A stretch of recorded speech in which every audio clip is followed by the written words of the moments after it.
This is Kenya Diaspora Connect, a safe place where Liz and her guests discuss a variety of topics, ranging from success stories, investment, entertainment, trending news, culture, and yes, politics and religion will be topics of discussion too. Our goal is to inspire and empower our viewers as we figure out the best way to navigate life in the diaspora, all while staying connected with each other and our beautiful motherland. So sit back, enjoy the show, make sure to hit that subscription button, turn on the notification bell, like the video, and do not forget to engage with Liz and her guests by leaving your feedback in the comments section.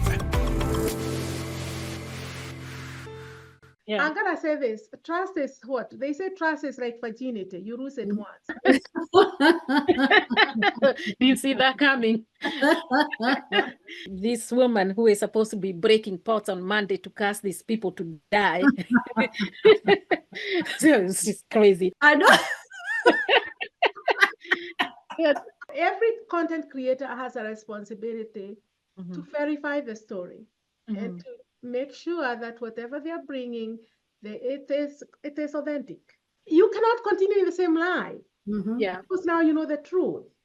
You know, there's a popular YouTube person, content creator the other day who aired a story, and I listened to it, and I know the other side of the story. Oh, it was a story you're familiar with? Very familiar. Okay. And then I just happened to be lucky because I had the phone number of the person. So I looked back and I said, and the person you just interviewed omitted this information from your story, which changed everything. And the person was like, what? Did I just get lied to? Wow. I said, you got prayed. Wow. You know? Because people will tell you what they want you, especially when they have a motive. Where the morality also comes in, it's an issue of your, respectability, your dignity, your principles. How do you end up looking, in the public eye? How do people look at you? How do people perceive you? Because you engaged in something that was not appropriate. Initially, one did not know, but now you know. So should one continue? So I think once you decide good, apples or tomatoes, and decide which way to go, then for me, I think it would be best. For me, I think it would be best to cut the cord and now live on a higher moral barometer. All the other stories have usually been, buy me a matatu. You buy the matatu. And you, oh my God, those stories, I can't even. You bought people matatus? I have not bought matatus. I bought a matatu. Wow. My cases are bad. If I tell you my cases are bad. Oh, my grandmother, when she was going to the toilet, she fell in the pit latrine. Oh, help me to take her to hospital. You send another 50. Oh, the banana tree fell on the house. You see how the stories, they never end. The hardest thing is that even illnesses, which usually, like after that case, I had said I'll never support again unless somebody is sick. But even illnesses, people are faking. Yeah. And they'll even go to the hospital. Yeah. I mean, it's just out of control. They can fake a funeral. Yeah. Yeah. I can't even imagine that. But my stories that come and they start trending, they have, first of all, some of them are very exaggerated. Yeah. Secondly, my thinking is 1 million of you are gonna watch, and a few fools like Liz will go by right in and will be like, oh, Jesus. No, she did call me a fool. I am waiting for you to. And I'm telling you, Dr. Seed, you should thank God I did not know you then, because I was like a recruiting machine. A campaigner in chief. Sign up. Wow. This one here, I don't even remember what she said to me, but and usually when I tell her something, if I say jump, Teresa, she's like, how high? This particular one, she's like, no, I am not doing that. Maybe I had just finished burying the woman who was not dead. You never know. Yeah. Maybe. And then, when he goes back 5 years later, he found a hat and something that looked like a fish pond. And and he was told this is his place. The relatives were nowhere to be seen. I asked him, where is the funeral going to be? He told me the Presbyterian church, which now we grew up in. in a certain parting of the glory. I said, okay, perfect. I'll send somebody to represent me. You know, there was no funeral. And Are you know, you there was no serious? dead person. Are Oh you my kidding God. me? Oh I know my. you didn't see this coming. Wow. There was no dead person. The Oh person is not wow. even probably called the name he gave me. I said, What? yes, Oh wow. there was nothing. And then That is of crazy. course he blocked He me. blocked you. Mhm. And how stupid I felt because I had said to him, you will send me a stream for the funeral. Yeah. Oh. I cook on anything. I have Mhm. a question for you guys. What about the people who bring these people, especially the ones that turn out to be a scam? Because there are those, okay, there are those that start genuine, they end up, the person want to just keep milking money from the people, but they started as genuine cases. But then there are those cases that are presented to us where even the presenter, the person bringing the case, genuinely also think it's a genuine case. There might be cases where everybody is in cahoot. When you find that a story you aired on your popular YouTube channel was a lie, so people were scammed. And you know, once you give money, there's no getting it back. Should you keep that same story on your YouTube channel? A, you continue to monetize that video. B, the new people that come and see those videos don't know that it's a scam. There are people who see stories that happen and still send money. So why are you monetizing on a story that made a whole bunch of your fellow Yeah. Kenyans lose a lot of money? What do you guys think? Should the owner of the platform continue to benefit from that story months and years after years knowing it's a lie? How is everybody doing tonight? Good. Good. Thanks. How are How you? are you? I am doing great. I'm doing great. Excited that spring is finally here. Yes. Yes. It's The still my weather birthday month. is still your birthday. Wait, yes, Yeah. it was your birthday last week. Yeah. All I'm right. celebrating So, the whole month. So you still oh, have you time. You celebrate the still whole have month. time to send me a gift. No, I'm gonna come and take you out. How about that? Sounds like a good plan. Sounds I'll like take you to Swahili Village. How about that? that'll be good. That'll be good. I I'll like the take you. nyama choma there. Do they make nyama choma Oh, like the Kenyan nyama choma? They Really? do, they do, they do. They have a good menu. Awesome, awesome, awesome. So Yes. that's good. All right, kudos to you, Swahili Village. See, we just promoted them. All right, there so you let's go go. ahead and get started. Today's topic is how do we send money to Kenya? Be supportive of our family and friends, and also the community at large whenever somebody is in need. We support people. Somebody could be sick. It could be a kid that needs school fees. A case could come up, genuine case, somebody is sick, somebody need this, somebody need that, and then you send money and you find out that it was all a setup. You know, we have seen that a few times, has continued to repeat itself. And sometimes when you see something like that happening, usually the first thing, personally, the first thing I say is, I'm not sending money to Kenya anymore. Like, I'm not supporting any other project, all right, after this one. So I want to start with you, Teresa, because this lady, I've tried to recruit her into things, to send money into things that I was sending money into. And out of all my friends, I recruited into sending money, especially for one particular project that I'm not going to mention. She was the only one who was like, Liz, I'm not going to do this. And boy, she was laughing at us in the end. Like, she was like, and you called me to recruit me into supporting this project. You know, the project was genuine at the beginning. All right. It was a genuine project. But after the project was done, it never stopped. It continued to go on and on and on. And other things kept getting added on to the project that were not supposed to be a part of it. And that's when we realized, oh my gosh, our money is not going in the right place. So then the question becomes, we don't want to say, oh, I'm not going to support any project because I don't want to be scammed or whatever the case is. How do we do this? Like, what were your instincts? Why did you even refuse when I tried to recruit you into this other project we were doing? You know, the funny part is that I actually probably get scammed more than you do. Oh, you do? A lot. Sometimes Okay. I think many of the times is I think I don't listen to the Holy Spirit, or he Yeah. speaks and then I'm like, oh, maybe that's not, maybe that's a ugari I ate, you know, Mm-hmm. not the Holy Spirit. But going back to the question that you are talking about, I was raised in the village. I grew up in a village. So I know what it means, like Paul in the Bible, to not have. Mm-hmm. And I know what it means to not have shoes until I am in high school. Mm-hmm. You know, like, so I know that all that, and because of that, I always go back to the scripture that to him much is given, much is required. Yes. So I always feel that I am required somehow because God placed me on this other side where there is the land of milk and honey. So kinda to do what is good.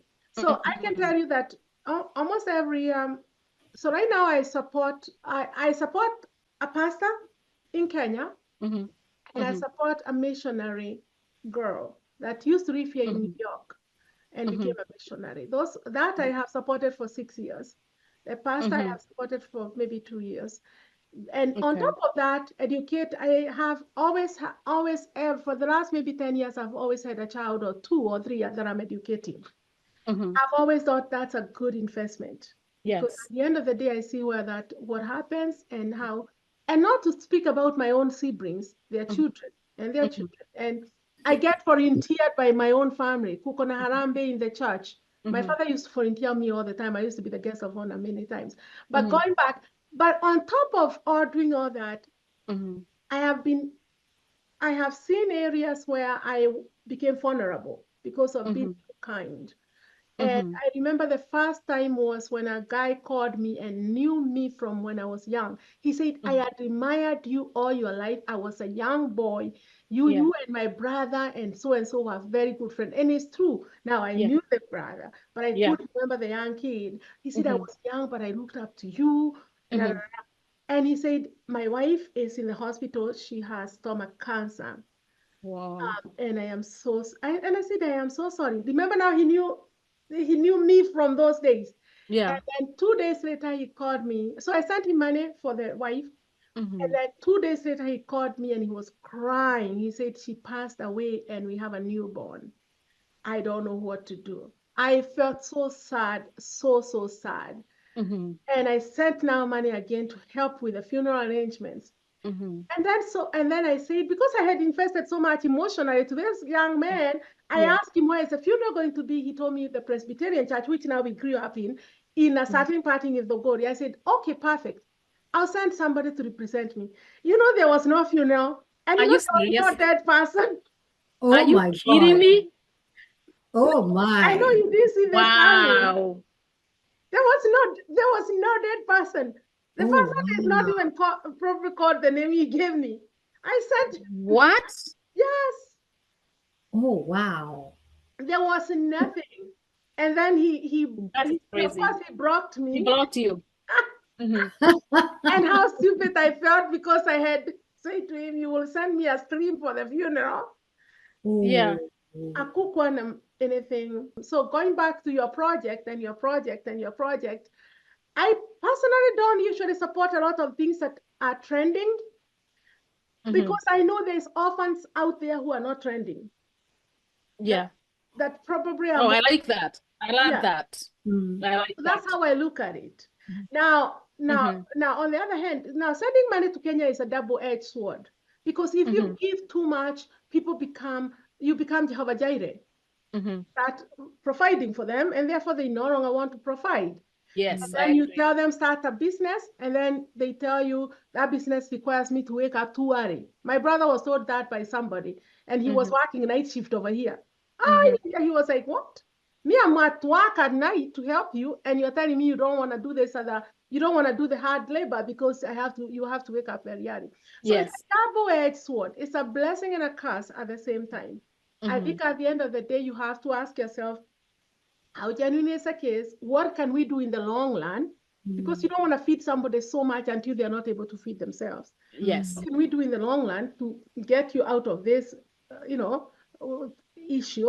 Or what can I do? And when you graduate, what can you do? Can you look for work? Can you work online? What can you do to help yourself? So that's my take on this.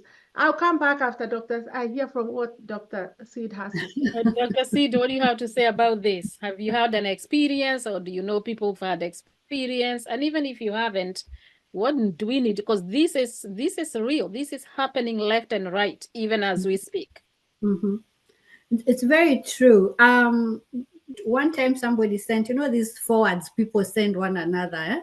Yeah. And somebody said, hii ndio maendeleo. and meaning this is the progress. And what happened was it was somebody who was sending home money a lot. Yeah. And then he had given himself like a 5-year cap. After 5 years, I'm going back to Jamhuri, start my life. Yes. So he's been sending to his brother and relatives. They were building him the mansion. He wanted a mansion and a pool. Oh my And God. you know, whoa, when he goes back 5 years later, he Yeah. found a hat and something that looked like a fish pond. And and he was told this is his place. The relatives were nowhere to be seen. It emulates a lot of the things that go on. And then he's there seated on his, on his suitcase, taking a selfie, saying, "Hii ndio maendeleo," you know. And now he was like, all the dollars and thousands of dollars he sent, and he's like, I can't stay here. Oh And my a lot God. of people you hear, they end up coming back here. Wow. You know, and or other parts of the world, because you invested so much thinking you're going to retire at home, and then things go the other way. Oh So my gosh. there's that angle. Now there's that now the other angle where you're helping people, and it's like an endless. I don't want to call it chore, but it's an endless endeavor. Yeah. Because you, as you said, we all come from big families. Mm-hmm. Not here where you have one, two. We all come from big families and extended relatives, Yeah. because maybe your grandfather had 3 wives and how many Yeah. children, all that. The whole Now, village. all those people, once they know where uko maju, you are out of the country, you're here, you're overseas, that is Yeah. maju, right? Yes. Mm-hmm. And everyone is looking up to you because they feel you can solve their problems. Yeah. And while it is true, even like, Mogore is saying, Triza is saying, there are many problems back home. Maybe you first saw shoes in high school. Everyone's situation is very different. Yeah. But now you find all these people every now and again will send you a message, and some even, I don't know how they get your WhatsApp message, or how you help one relative, like, hey, here's $50 towards whatever, or $400 towards whatever. Guess what they do? Mm-hmm. They tell all the other relatives, hey, I was sorted. Yeah. By who? So and so. Guess what? There is a line now. Oh Now my God. everyone wants to be sorted. Now, even if you want to be Mother Teresa, let me tell you, there's a cap. Yes. You can only help so much. You can only give so much because, as you say, we have our own struggles. Yeah. America is wonderful, land of milk and honey, but the bills are waiting for you. And in fact, here the reality is different. It The is. bills are waiting for you. There's no getting late. And when you're getting late, if it's rent, be waiting, you may be kicked out. Mm-hmm. If it's your car, it can be towed. If it's your electricity, if you don't pay and you don't call for a payment plan, it can be disconnected. You can refuse to pay for your internet because you're helping somebody at home. The next day, and maybe you work from home, you come. There's no internet. Yeah. What are you going to tell your boss? You'll go to work from a cyber? So we don't have cybers. So Yeah. you go to the library, or I'll call you and say, hey, can I come and work from your place? Yeah. Yeah. Yeah. So helping, my point is, helping is good. If you can help. But we have to also be very guarded, because not everyone is genuine. As Teresa said, some people have their own agendas, Yeah. and they know how gullible you can be. So you send money and then they block you. You ask them to send you the streaming video, they block you. So my goal is, when I help somebody, one of the rules I've given myself is, there are those who call and ask, can I borrow 20,000 for school fees? Can I borrow for this? My golden rule, I don't deal with the borrowing mess. Yeah. Because if you borrow me The 20, borrowing mess. I like it that. how will you refund me? Yeah. Without Madarao, how will you refund me? You're already jobless in Kenya, Yeah. right? You're in college. How will you refund me? So mine Yeah. is, I will give you what I have. Yes. If I I have like 100 or 50, I'll give you. Please don't refund me. I've Yeah. blessed you. Keep going. I Okay? like that. Yeah. So we are not calling one another. Number two, if somebody calls me and asks me for money to help them, they want to start a business or with something, Yeah. and then I give you the first time, and then 2 weeks later, like, nyongeze ile 50 was not enough because I bought a motorbike, but the tire burst. Okay, then I give you another 20. Oh, my grandmother, when she was going to the toilet, she fell in the pit latrine. Oh, help me to take her to hospital. You send another 50. oh, the banana tree fell on the house. You see how the stories, they never end. So mine, because you're of all hurting me so much. I know. I'm just glad we are talking about this, because this happens so much. Yes. And here is the deal. We're not even trying to say that we have more money. Okay, you might be blessed. Yes, there are opportunities here. So I might be in a better position than somebody else may be. But there's a lot of people in Kenya who have more money than we even do. Yes. But for those that don't have, that we try to support, like Dr. Sid is saying, like even you, Teresa said, even me personally, I've experienced it. I've been blocked by people I gave money to. All right. You are told there's this thing going on. There's this project. I want to launch this. You know how many times I've sent money? You send somebody even up to 100,000 Kenya shillings. To them, that's not a lot, because they expect you to give the. I've had somebody say, can you give me $1 million? Yeah. You know what I'm saying? Like, I don't have $1 million. Yeah. And on my bills, I have my own family and my own stuff to do. So I can't give you $1 million. But when you give them 20K, 50K, 100K, then they disappear for like 6 months. Yeah. This morning, I woke up to somebody send me a message, and I'll tell you how they get your number. Because at first I was like, how do these people get my number? People I don't even know. From people, random people in Kenya. So this was how, hi Liz, my name is so-and-so. I'm a gospel artist, yada, yada, yada. I sing. Then she sent me a YouTube link that go to some channel and I clicked on it, goes to a channel, some woman singing. And she says she need to go to the studio to record a new song that she has, and she need 5,000 Kenya shillings. All right. If you can only help me with 5,000 Kenya shillings, God will bless you and I will appreciate. If you're not able to, that is totally okay. Just pray for me. Very nice message. So I figured out this woman had, and this is why I have to remember to go back and block my WhatsApp, where you know how you block where people can just randomly add you to a group. I was in a group just a couple of weeks ago that I was added to that had about maybe 700-800 people. Wow. And there were people from all over, you know, Europe, US, Asia, Kenya, everywhere. So there are these people who go and look for everybody's number in the diaspora, or let's say in the US or Canada. Or let's say out of the group, 500 people are in diaspora or whatever the case is. So if she picked 200, 300, 400 other people, that person is going to make a heck of a living. Just telling people, give me 5,000. And 5,000 is not a lot. You're like, okay, I can just give her what? It's like what, $35? Yeah. It's like $35. Yes. But then you're thinking, no, I'm not going to give it to you because one, I don't know you. You just randomly texting me. You didn't even bother to even at least call me. How are you? Introduce yourself properly. It's like, boom. It's like somebody walking into your house. They don't even, they push the door open. They don't even see people and say, hello guys, how are you? My name is so-and-so. What's your name? What, you know, I'm here. I need some money. You wouldn't give them money. If somebody come up to you just like that, you wouldn't give them money. So that one, I just like, you know, God, I know she said, if I give, God will bless me. That's like to guilt me. That now I'm feeling, oh my gosh, if I don't give this person money, and it could be my blessings will not come. Yes, my blessings will not come. And it could be a genuine case that this person actually sing and need to go to the studio. But hey, at some point, we can't just rescue everybody because even us, we have our bills. But then when we help you, you can be greedy. Then there are these people that we help because some popular celebrities on YouTube brought their stories, and oh my gosh, we are crying. Me, once my tears are usually right here. I'll be watching a story crying.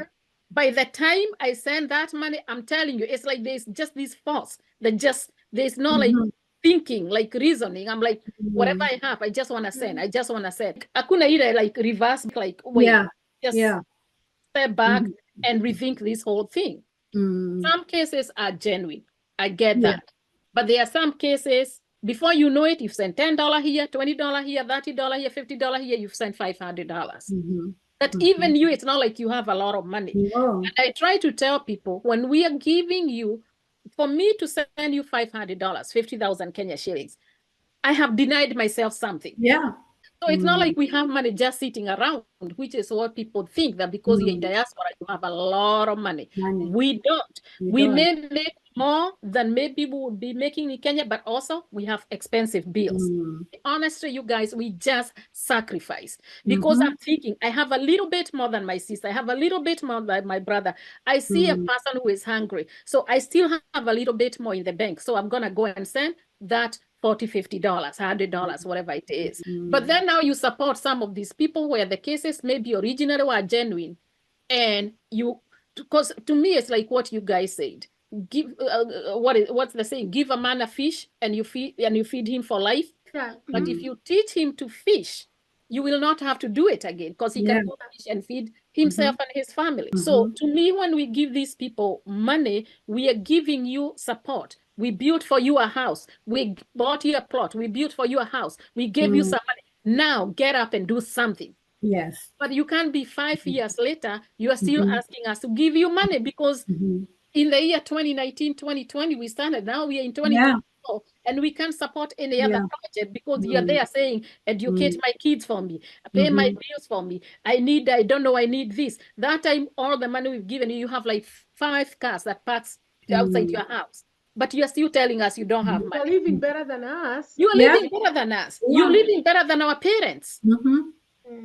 But you're still telling us because you want to live this high life, support me, help me with this. We need food. We need school fees. And yet on another side, you're flashing in front of our eyes your life, how you live your life. Whoa. You're flashing your life in front of us every day on camera. How you living large, how you driving these cars, how you other kid is driving this car, and the other one is driving this. And then once or twice a week, you see there with a chair, tupatieni pesa. Watoto warudi shule. Yeah. No, that is not okay. Though I have one case that ended up being like the model case, which you would want, like the opposite. Yes. So this during COVID, my younger sister called me and told me this particular woman in their plot, what do you call them? Those 2 houses in the, they live in a little town. So she was living in 1 bedroom with 4 kids. She had a newborn. And she has never bothered anybody. She always supported her kids through watching laundry. Wow. Yeah, she would watch, but the most of her clientele that she watched laundry for were teachers. The local high school teachers. She would go. They were like her employers. So she would go from one home to the other. But when the COVID happened, the teachers no longer needed her because schools were closed. Yeah. So she had nothing. So one particular day, she comes to my sister and said, "Give me 1 unga just for my children. I want to feed them." And my sister called me and she said, "Let's buy her enough. You give me." My sister said she had enough money to buy her 4 ungas. She said, "Am I able to buy a little more so that we can both add it and buy her a whole case?" But then that story really touched me. And she said her husband walked away because she said the kids were too many and there were a problem. So I started something on Facebook, like a Facebook campaign, and I put her story there. I didn't put her name. I put her story there. And I said to the ladies, let's pay rent for her for 6 months. They're my friends on Facebook. So people gave me, but the money I got was so much that I was like, oh, if I add my money, we might be able to buy her a plot. Oh, okay. Then I came to the New Jersey women, and I said, the group, I said, enjoy women, anybody we need to partner with me, we buy the plot, then we can build her a house. So I had that whole project took about 2 months or less. Everything was done. But the beauty of that story of this lady, today, my sister tells me she's the one who sells sukuma wiki in the market. Oh, wow. For people. And she has become a manager for one of the farms. Because people in that village had what we were doing. One guy had a big land and said, how about you become the supervisor for this land project? Wow. So she did. But that is 1 in a million. One person where my sister tells me she gives, even some of the things that my sister used to buy, she no longer buy because the woman will pass by there and give her potatoes and whatever. But that is 1 in a million. I can count from that one story in my many years here. That's the only story that I have come through my hands that's successful. All the other stories have usually been buy me a matatu. You buy the matatu, and you, oh my God, those stories, I can't even. You bought people matatus. I have not bought matatus. I've bought a matatu. Wow. My cases are bad. If I tell you my cases are bad, and it's so Wow. bad. But even one other thing that bothers me is where you send somebody money and you don't hear from them. You take your phone and you call them and you say, hello, did you receive the money I sent you? Oh, yes, I did. I received it last week, and I say thank you. And you're like, to who? Because I haven't heard from you since the time I sent you. Yeah. Nilikutumia, lakini I have not heard from you. By the way, why is that so common? Because I've had so many people talk about that. Sasa wewe umetuma pesa, and sometimes you can make a mistake and the money goes maybe to even the wrong number, yeah? Yeah. So you are wondering, did this person get the money? Because even here, if you send me money or I send you money, like whether it's Zelle, Cash App, whatever, I'll text you and say, hey, I received the money, thanks. You know?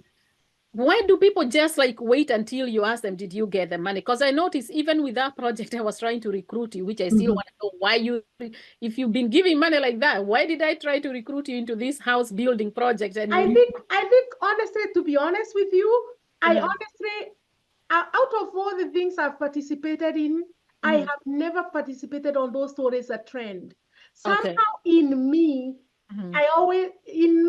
they come across as those stories that trend where people just trend with a need. You'd have to show me the bigger picture of what is going to happen after. I honestly have never been drawn into those ones. I'm always drawn into. Remember, I'm an educator by profession, so a lot of my friends in Kenya are either school teachers or principals of schools. Yeah, I know they will genuinely sometimes identify a child and say, this child is from a family that is, the both mother and dad has died, and they will need school fees. And at that moment, I'm happy. But it's my stories that come and they start trending. They are, first of all, some of them are very exaggerated. Yeah. Secondly, my thinking is 1 million of you are going to watch, and a few fools like Liz will go by right in and will be like, oh, Jesus. so she did call me a fool. I am waiting for you to. And I'm telling you, Dr. Seed, you should thank God I did not know you then, because I was like a recruiting machine. A campaigner in chief. Sign up. Wow. This one here, I don't even remember what she said to me, but and usually when I tell her something, if I say jump, Teresa, she's like, how high? This particular one, she's like, no, I am not doing that. Maybe I had just finished burying the woman who was not dead. You never know. Yeah. Maybe. But honestly, I like what you are saying, that the stories is not just the trading. I think when it's trading, I don't know, there's something about that moves everybody, and everybody is coming together. Let's this person, oh my gosh. And I'm not saying if a story is, we are not saying if a story is trading is not genuine. It could be genuine, like honestly, like the current story of the girl who is taking care of her mother and her brother. That's the trend story, and you can clearly see Lynn Googie when they did the video. Very, very sad story. That I will support. All right. Now, but the key is with this one, there is a plan. The guy, Sam, who put together the group, they already have a plan for this guy. It's not just sending money to the girl in Kenya and let her figure out what to do with the money. I like that they're taking control. They have signatories. They have this. They have a plan. We're going to buy this. We're going to do. So that money is, I guess, regulated, you would say, or whatever it is. There's not control. just random. Yes, it's not just it's random. Not a blank check. Yeah, exactly. It's not a blank check, which is what usually happens when the celebrity YouTuber bring the person, they give the person's number, and we just randomly send the money to these people. All right. So there's no accountability whatsoever. So, and that's why that project I was talking about, that's why the person, after we built like 18 million Kenya shilling home, the person was able to build another second house. Wow, you guys were the most generous. You need to write me a check one of these days. But another topic, now changing the topic a little bit. Another group of people who are really deceived are the people who left children in Kenya. Okay. I know a lot of people have been taken advantage in that area where the people raising those children, of course, now you become a provider, you're almost educating everybody. Yeah. But on top of that, some of the older kids, they live very luxurious lives when their mothers and fathers here are toiling. Wow. A friend of mine went to Kenya, and here she had lived very small, support herself, giving this to her brother. And then when she walked into her brother's mansion, she's like, she said from that day she came here and bought everything for herself, and she said, I'm not taking any more money. Yeah, but the family members, you know, I don't have that first-hand experience, but I sympathize and feel so sorry for them. I sympathize with them. You left kids in Kenya, and now they become the calling card. Like, you know, the kid need this, the kid need that. So I really sympathize. So I guess the hardest thing is that even illnesses, which usually, like after that case, I had said I'll never support again unless somebody is sick. Okay. But even illnesses, people are faking. Yeah. And they'll even go to the hospital. I mean, it's just out of control. They can fake a funeral. Yeah. Yeah. I can't even imagine that. So that is bad. People will lie to you and tell you all sorts of things. I have a question for you guys. What about the people who bring these people?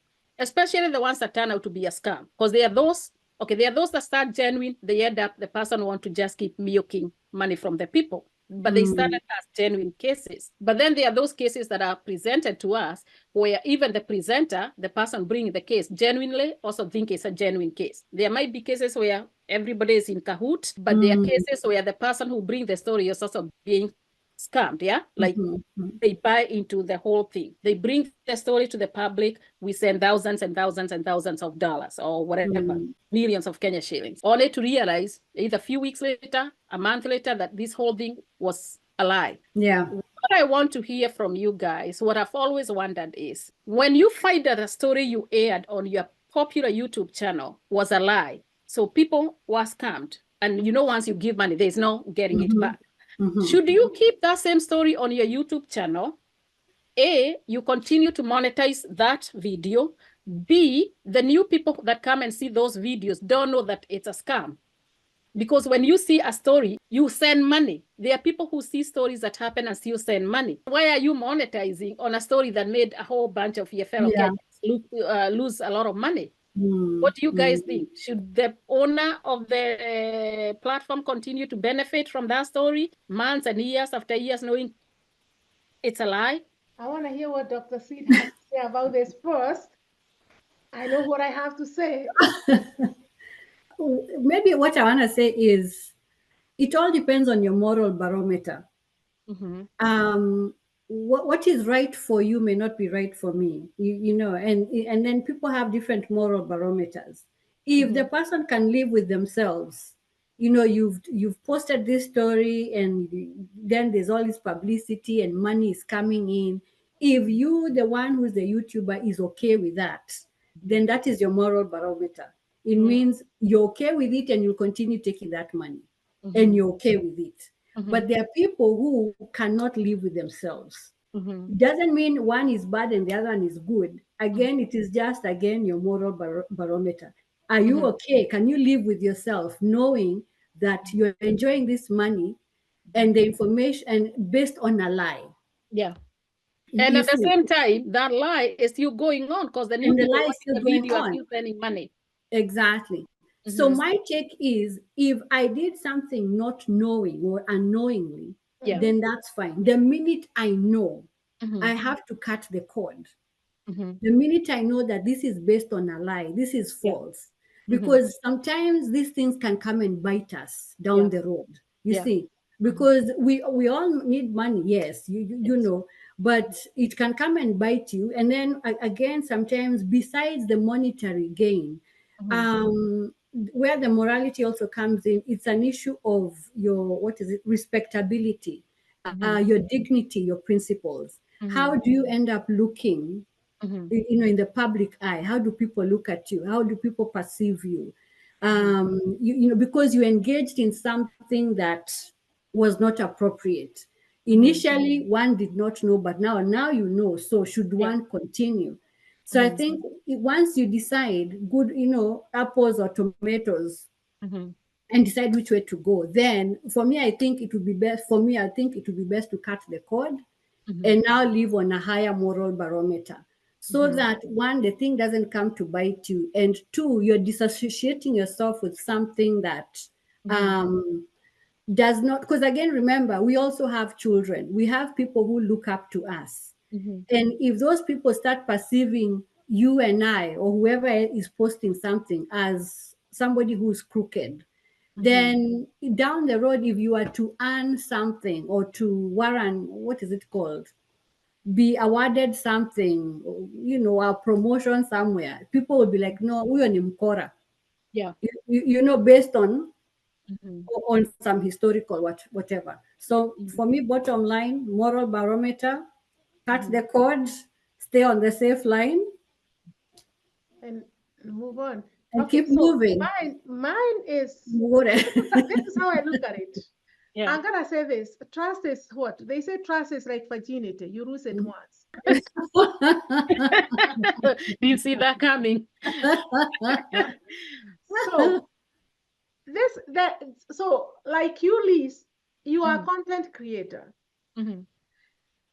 You are like almost, I'm going to equate you to like also like a teacher or a pastor or somebody you have a responsibility of doing a certain task. So first of all, where you get your sources and your news and everything, you have to also do your due diligence. Yes. You want to do your due diligence and make sure that the story that to the best of your ability, that you know that this story is true, right? But there will be time where you meet people who are shifty, right? They will tell you half the truth, and then they say the other truth is relative, right? But so every content creator has a responsibility to verify the story and to make sure that whatever they are bringing, it is authentic, right? Yeah. And let's say you come across people who give you half of the truth, you are not responsible for what you don't know at that moment. But once, like Dr. Sid said, once you know that this was not what I was told, you cannot continue in the same lie. Because now you know the truth. Actually, you should be more responsible and maybe make another video, correct yourself and say the information I shared was not fully verified, right? And because you want people to trust you and to trust you whatever you say, and because you can maybe become very popular for keeping that story in the air, but how long can that take you? You're not going to build a career off of one story. You need to, if you're going to be a content creator, you're going to have to continue going on and looking for more stories. And you want people to be able to trust you, that whatever you are bringing, there's a popular YouTube person, content creator the other day who aired a story, and I listened to it. I listened to it properly, and I know the other side of the story. It was a story you're familiar with? Very familiar. Okay. And then I just happened to be lucky because I had the phone number of the person. So I looked back and I said, and the person you just interviewed omitted this information from your story, which changed everything. And the person was like, what? Did I just get lied to? Wow. I said, you got prayed. Because people will tell you what they want you, especially when they have a motive. Yeah.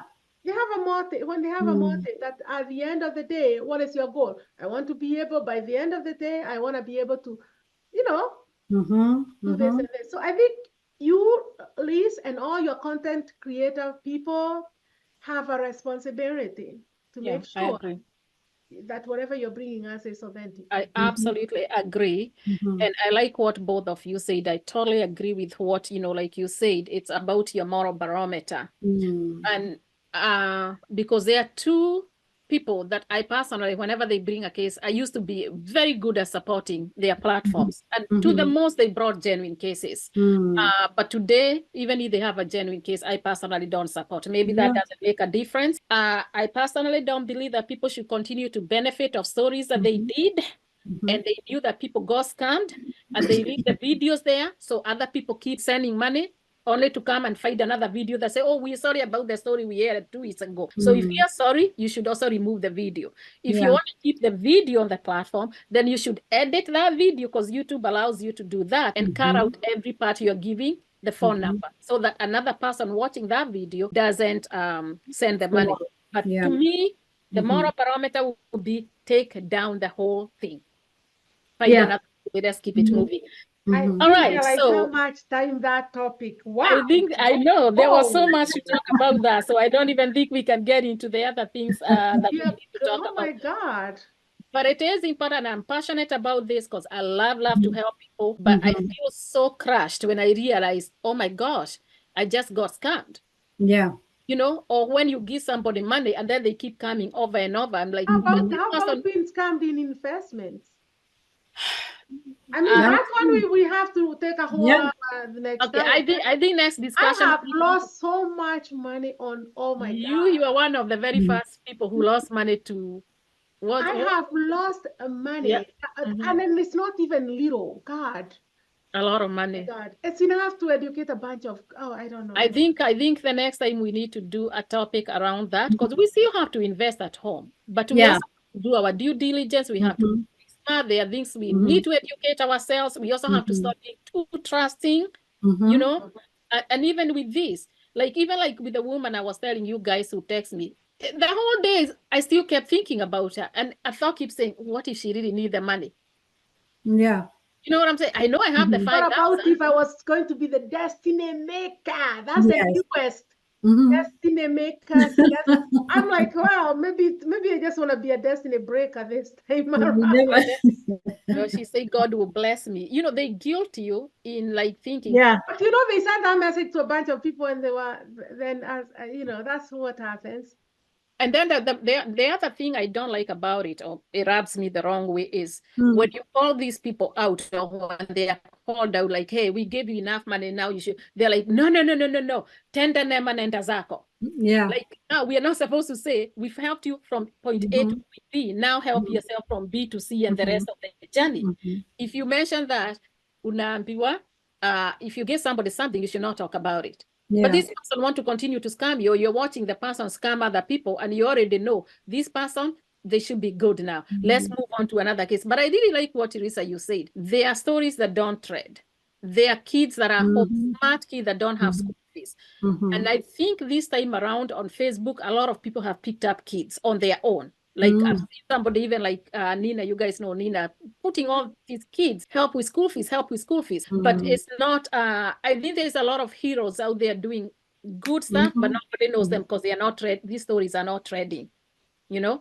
Somebody says, you know, you look at some of the kids that we picked and educated, and you see they are now standing on their own feet. They may not be trending, but the truth is that chances are very high those cases are not going to be where anybody had a motive. It was purely just blessing a child, let them educate them. And now, because you can send school fees direct to the school, you don't have to worry about, you know, money going through relatives. You can just send it direct to their schools.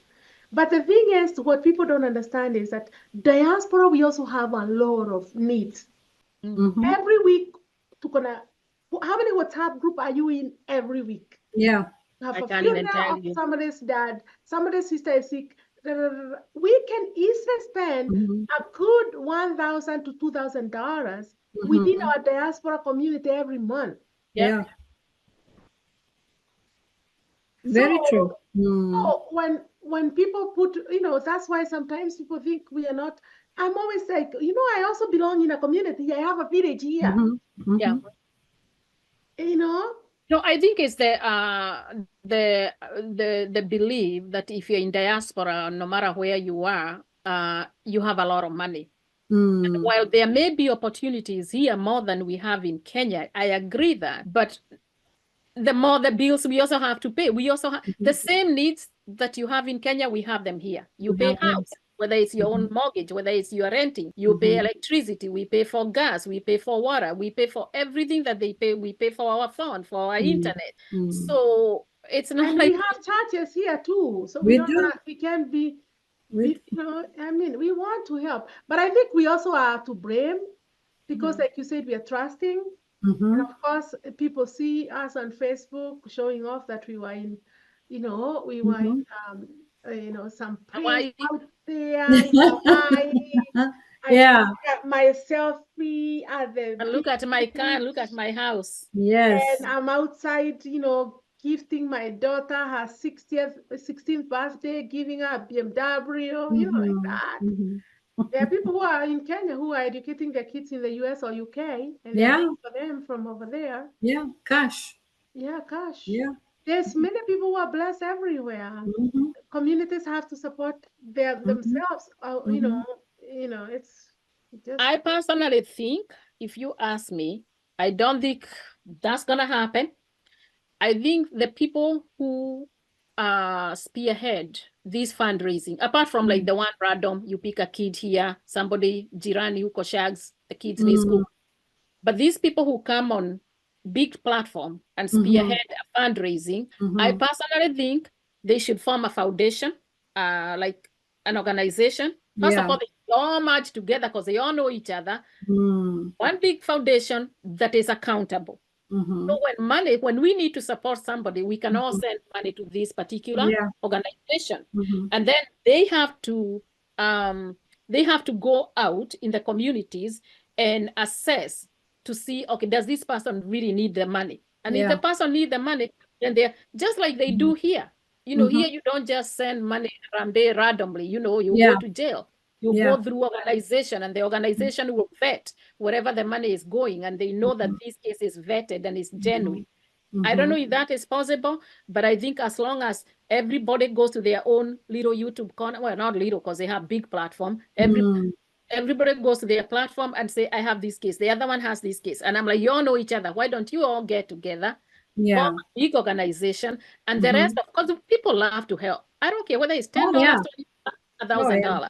People love to support, but if you're just sending money randomly like that, that's how we end up with these cases. And for the people receiving, I don't think they should feel entitled. But then the question becomes, if you have a foundation in Kenya, an organization like those type of non-profit, whatever, does the government regulate? Like, I know, like, for example, here, foundations, they don't just randomly just send money. Would it be like a church where they can run wild with the money and do whatever they want to do? Or I don't know about the Kenya one. Yeah, do they have a board of governors that control it, or is it controlled by me and my husband and my children? Exactly, because then we don't want that you and your husband and whoever is controlling it, and you can go wild and create all these cases. Yeah. You want something that at the end of the year, there are books. This is the money. This is what we did with the money. This is what every pay. Because if you think about it, even with these people who raise money, if you do that, you also create jobs for people. Because when you have a foundation like that, then you also employ people, You have a few employees in that, whatever. You rent an office, you do this. So you still create jobs. If you have a home for, let's say, the special need 15 years and over, you're also creating jobs for people who take care of them. Yeah, if you have a cause, maybe due diligence. If you go to Kenya and identify the need, because again, a lot of times you need to do a needs analysis. And go and see what is needed on the ground. Is it children who have disabilities? We have the female circumcision thing going on. We have, people who are blind, or we have the elderly. Again, the system of the elderly is changing. So, here they have the retirement homes. Now at home, if the kids have migrated from the rural areas and the older people are back home, I mean, who is taking care of them? So I think it's an issue of identifying the need. What is the need? And what are you passionate about? Liz, you may be passionate about, people who have alopecia, let's say, And so because I say this because I saw the other day somebody who, she said she was very passionate about people who have alopecia because she's a hairdresser. So when Okay. she has people coming, they have issues with hair falling out, Yeah. patches, and and some is also because of cancer. So she started a foundation where she's getting hair from, I don't know, Indonesia. I mean, it may seem like something very minute. Yeah, but it changes somebody's life right there. Exactly. Exactly. Yeah, she's making wigs and making hair and having people coming to her salon, and she's making their hair, and the women are so happy because, like one was saying, I never knew I'd look this beautiful. Oh, Yeah. That's You nice. see, You make a difference. you make a difference. So you see, so she found her passion, and so her cause now she's supporting alopecia. You never have thought somebody else. Maybe you look at somebody maybe who, whatever, they don't have shoes. I saw in Brazil somebody who, he said he never grew up with shoes, so he made sure when he came here he made enough money and started a factory, and now he sends shoes to Brazil to help the Wow. children, make sure all those kids there have shoes, because just the same here thing you hear, like they say in Kikuyu, do tumagoro, I Yeah. don't know what to call it in Kikuyu, what it is in English, but jiggers. Yeah, I know what you mean. Yeah, so his cause is jiggers. And even in Kenya, there's somebody who is also, I think, somewhere in Muranga. He buys shoes for kids because even him, he grew up with jiggers and he knows the struggle.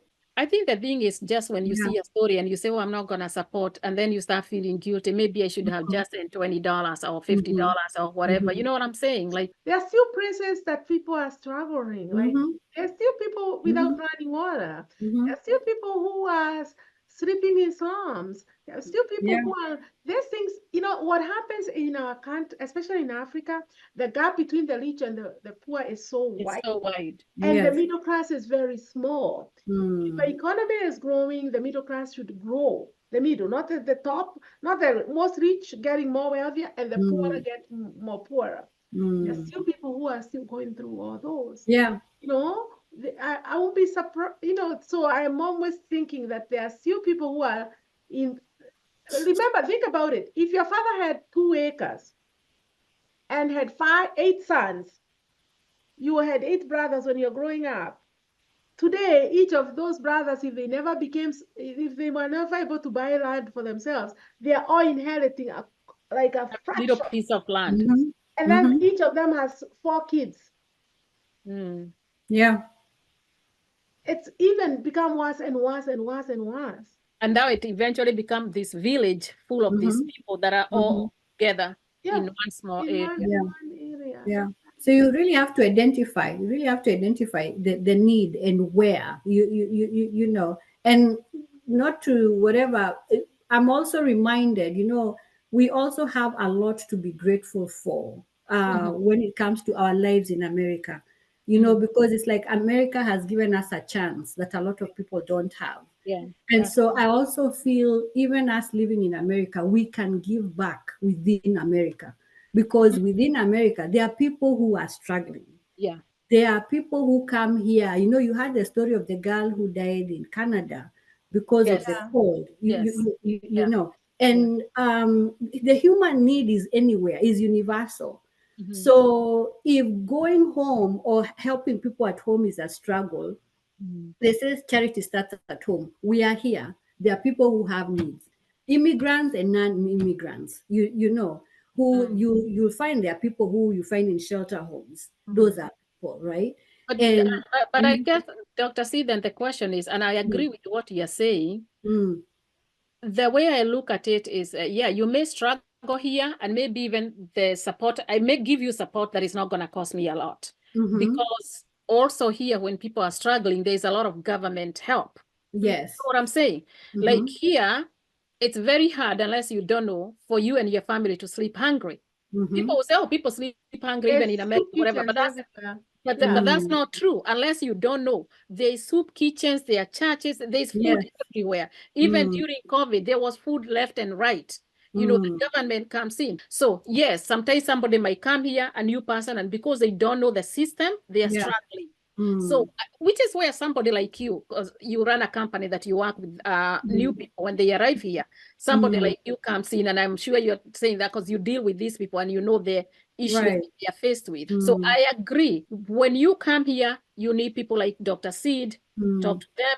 And then if there is also a need within the people who are coming and trying to settle, like you're saying, we can also get together and support. Let's say it's a them. fellow Kenyan or even a fellow African or just another human being. Yeah. You know, a Yeah. human being is a human being. You are not going to see somebody die and say, oh, those ones, they are from Brazil, I'm not going to help them. No, you help them. So Exactly. there's still something we can do here to give back, like you said. But I am thinking here, even if somebody is going through a hard time, yes, we can support, but there is more help here. I feel like in Kenya, you can die, your kids can die because you didn't have food for 2 or 3 days. Very true. Very Because true. literally there is no, I mean, like nobody is giving food and Yeah, saying, I think you have a lifeline. There's a lifeline. You know, there's you a can- lifeline here. Yeah, there is a lifeline. Yeah, yeah. What I meant, sorry, was, you know, sometimes you might find going home or helping at home is a challenge. As you said, because of the scam artists. Yes, You know, yes. you've joined so and so and so and so, and you're sending money only to find out the money went to build a mansion in Karen. And so, but in your spirit, you're feeling you need to do something, you need to give back. Yes, And I so, got you. you know, so you can start where you are, and then when you're able to go home and even getting donors, if you can get even donors here, and then now find, because even this the Wazungus or anyone here who's giving you money, they also want accountability. They do. You see, they do. they want to know where is their money, because here there's a system and it works. And you have to give it to them for tax, you know, for the taxes. I wish these people who raise money, and they do a good job, because some of these cases, you say, gosh, if this person did not bring this case, what would this person have done? Exactly. But I think if they, even them themselves, they can get together, form an organization, engage the people in diaspora. And I like that, because so you stay genuine and true to the cause and help people who really deserve the help. Versus this one who already has 5 cars is getting the 7th car, and it's just parked outside there, as they call it. Maybe it's also time for them to help somebody else. Whenever there is a genuine cause and a genuine organization, somebody is not just trying to figure out how can I get this money coming out of America, coming out of Europe, coming out of Asia for myself and my family. Just like it happened during COVID. I hear, you know, I don't know, whatever happened with the COVID money. But I think, Teresa, you are the one here that already has an established foundation. We did not start thinking like, but I like what Dr. Seed said. Everybody can help you there. Like you said, somebody who takes care of people with alopecia. Like that's the last thing I was thinking about. But you talked about it, the more I'm thinking, oh my gosh, the self-esteem. You know, when you're losing your hair. She's a hairstylist herself, so she knows that hair Yes. is a growing open. Yes, ask somebody else. For me, I'm like, I don't want to see an old person suffering. I don't want to see a kid suffering. Either old people whose kids don't support, or they don't have able kids that can help them. I am all the way in, especially when I hear old people. Can you imagine an 80, 90-year-old sleeping in a house that is raining? I think this was constructive. You may not be able to help everybody. You know what I'm saying? It's like the story of the kid who was putting, was it fish that were coming out of the ocean, and he was throwing them back in, and somebody say, all of these, and then he'll take one and throw it back to the water and say, I just saved that one. I may not save all of this, but if I can save one, so you may not be able to solve everything going on and every problem, or educate every child that needs school fees, or take care of every child with special need. But if you can help 10, you have saved a life. I had done so much legwork, because I am an alumni of KU. I had even reached out to them to see how, you know, it's the department chair. We had spoken twice to see what we can do. Because I didn't want to do this, so thank you. Also, Dr. Seed is here. Dr. Seed, you're also doing a lot with new people who are coming here, because I'm telling you, it's not just arriving in America and life just begin. You know, there's a lot to learn. There's just like we were saying, somebody can come here and die of hunger and not know that. And I don't know the situation or the circumstances around the girl who passed in Canada. I heard she was fighting for asylum. That's a sad story. That's a sad story. That's a sad story. That tells you that Dr. Seed has a lot of work cut out for her too. In terms of helping people integrate. And I think what you and Wamboi are doing, a lot of people need to know we'll have a show around that, you know, talking about, because we have a lot of people that come here, educating them, so they can figure out how to maneuver around the system and figure out your way around, and what do you need to know, what can you do, what can't you do. But this one of sending money home, I think we've given Mugore something to think about, and she can show us that she has a plan, she has a structured thing. We can rally behind you. We may not be able to help a whole lot, but we can rally behind you and support that. And you know, I'm good at recruiting people. Yeah, I just don't want to recruit them the wrong thing. Yes. You come here to Kuanika, show us the book. Thank you. Show us the books. Did the money go to your brother, your sister, or did they go to the kids that we are supporting? You know, but see, that's the thing. I love that. If we can have something like that, that is more structured, that is controlled, that has accountability, that every year or every 6 months, whatever, they show their books. This is what we need. So I never have to send money to anybody in Kenya and then turn around and feel like, oh gosh, I just got scammed. Or this person. So you have one organization that is channeling whatever project we have. Hey, we have a kid, they don't have school fees. Did you vet the parents? Have we done enough vetting? Yes, you can still be scammed here and there, but if you do enough vetting, then guess what? We'll be fine. But we have to have honest people on the ground, and that's job. You give people work in Kenya as long as a genuine, honest person, and you have genuine, honest people who are running things on the ground. Very true. Yay! We might come. Hey, Dr. Seed, we might come here next year to be, instead of doing a show like this, she will be here with her books. Okay. And last year we paid school fees for 10 kids. Oh my God. Love that. Love that. All right, guys. Okay, next topic will be for next time, next week, because I'm glad we talked about that. Thank you guys for showing up. I had fun and I picked a lot. You guys are great. And everybody have a wonderful night. You too. Thank you. Bye-bye. Good night.